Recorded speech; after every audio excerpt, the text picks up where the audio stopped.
कन्हैया ग्वाल बालों के साथ गाय चराते वृंदावन से थोड़ा दूर चले गए। वो आज कुछ मथुरा की तरफ बढ़ चले। जाते जाते आज कुछ चलना फिरना भी ज्यादा पड़ा। कुछ थक भी भाई गए, दोपहर भी हो आई। आज उन लोगों के पास भोजन भी नहीं था तो सबको भूख भी लग गई। ग्वाल बालों ने कहा, कन्हैया अब तो बड़ी जोर की भूख लगी है, कुछ खाने पीने का इंतजाम करो। कन्हैया ने कहा, अच्छा ग्वाल बालों कुछ इंतजाम करता हूं। एक ग्वाल बाल को कहा, ऐसा है 3-4 लोगों को साथ ले लो, जाओ यहीं पास में कुछ ब्राह्मण लोग यज्ञ कर रहे हैं, अंगिरस गोत्र के ब्राह्मण हैं, जाओ उनसे कह दो कि हमारे कन्हैया यहीं आए हैं पास में, उनसे कुछ भोजन मांगो, जाके ले आओ उन्हीं से, कह दो दधियोदन दे दे कुछ खाने पीने के लिए, दही भात दही चूड़ा। गए वो लोग। महाराज ब्राह्मण लोग वहां यज्ञ कर रहे थे। उनसे कहा कि हमारे नंद के लाला नंद बाबा के पुत्र कन्हैया आए हुए हैं, हम सबको बड़ी भूख लगी है, उन्होंने आपसे कुछ खाने को मंगवाया है। महाराज कन्हैया का नाम सुनते ही सारे ब्राह्मण चुप हो गए, कुछ बोल ही नहीं रहे हैं, क्योंकि महाराज जो यज्ञ कर रहे हैं उसका धन तो राजा कंस के पास से आ रहा है। अब पता लगा, उनको भी पता है कि राजा कंस उसी कृष्ण को मारने के लिए बार बार राक्षस भेजता है। अब हम कहीं कृष्ण का सपोर्ट करें, खाने पीने को दें, तो कहीं हमारे ऊपर भी गाज न गिरे। महाराज कुछ समझ ही नहीं पा रहे हैं क्या करें, मन भी है थोड़ा थोड़ा और हिम्मत भी नहीं पड़ रही। तो महाराज अंत में वो चुप ही रहे, कुछ बोले ही नहीं, ना हाँ ना ना, बस आपस में यही पूछते रह गए, अरे भगवान को भोग लगा कि नहीं लगा। दूसरे ने कहा अभी तक तो नहीं लगा।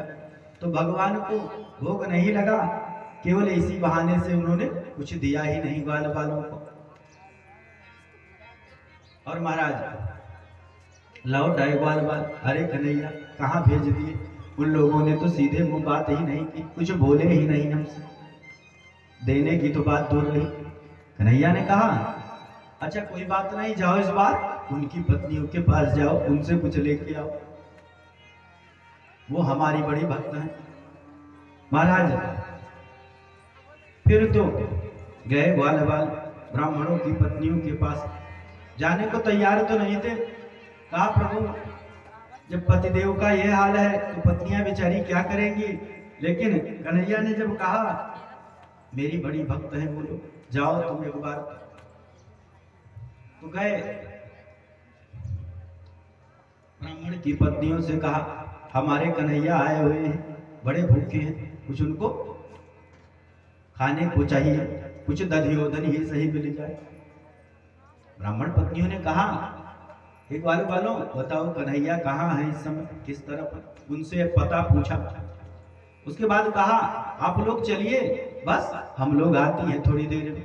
और उन्होंने तो जल्दी जल्दी झटपट खूब सारे बहुत प्रकार के व्यंजन बनाए और थालों में सजा के आज ब्राह्मणों की पत्नियां चल पड़ी। अरे होती भी है ना, गृहिणियां बहुत तेज होती है, कभी कभी जरूरत पड़ने पर कितनी जल्दी भोजन प्रबंध हो जाता है। तो आज कन्हैया के लिए उतनी ही जल्दी हुआ, लेके गई थाल में सजा के। देखते ही सारे ग्वाल बाल खुश हो गए, अरे कन्हैया तुम तो बहुत सही कह रहे थे। सारे ग्वाल बाल भूखे थे, कन्हैया आज सबने मिलके खूब बढ़िया से भोजन प्रसाद पाया। और उसके बाद जब थाली खाली हो गई, कहा, हे देवियों अब जाओ यहां से। आज तो वो ब्राह्मण पत्नियां बोल पड़े, अरे प्रभु हमारे साथ ऐसी कठोर वाणी का प्रयोग मत करिए कि वापस जाओ। अरे हम वापस जाने के लिए थोड़े ना आए हैं, हम क्या वृंदावन की गंवार ग्वालिनियां हैं, आप जो कह दोगे हम मान लेंगे। अरे हम लोग भी ब्राह्मणों की पत्नियां हैं, हम लोगों ने भी वेद को सुना है। तो ऐसा है प्रभु,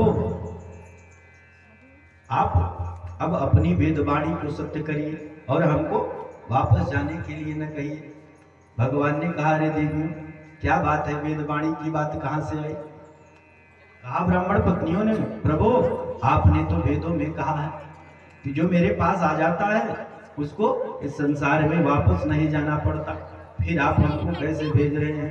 क्या हम वापस जाने के लिए आए हैं? अरे हमको भी ज्ञान है, हम कोई गांव की गंवार ग्वालिनियां नहीं है। बड़े प्रसन्न हुए कन्हैया।